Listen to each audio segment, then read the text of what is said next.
வணக்கம் வணக்கம் வணக்கம் மக்களே. ஸோ நான் இன்றைக்கி இருக்கிறது கோயம்புத்தூர் அன்னபூர்ணா அவுட்லெட்டில். ஸோ ஒப்வியஸ்லி இந்த vlog வந்து தமிழ் தான்.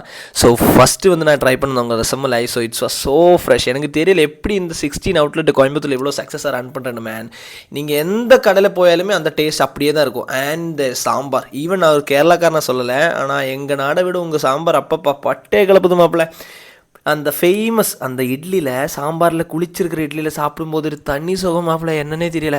அடுத்தப்புறமா அவங்களோட அப்பா இப்படி சூடாக பூ மாதிரி விரித்து வச்சு அதில் வந்து அவங்களோட ஸ்டூவும் அப்படியே கொஞ்சம் தேங்காய் பாலில் முக்கி அப்படியே சாப்பிட்டோன்னா எம்மா உலகம் சூப்பராக இருக்குது. அதுக்கப்புறமா மசாலா தோசை. உலகத்தில் எங்கேயுமே மசாலா தோசையில் மசாலா நடுக்கு மட்டும்தான் இருக்கும், மிடில் மட்டும்தான் இருக்கும். ஆனால் இங்கே அன்னபூர்ணாவில் மட்டும்தான் உங்களுக்கு ஸ்ப்ரெட் பண்ணி தருவாங்க எல்லா இடத்துலையுமே, அதுவும் நெய் ஊற்றி.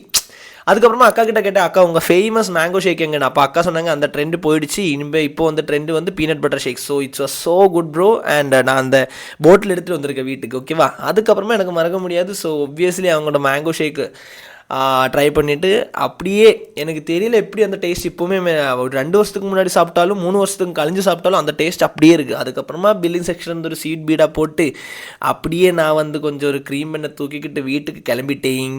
அப்படி நீங்கள் கண்டிப்பாக போனோன்னா நீங்கள் ஒப்வியஸ்லி நீங்கள் ட்ரை பண்ணணும், ஓகேவா. So they are the best bro. Bye bye.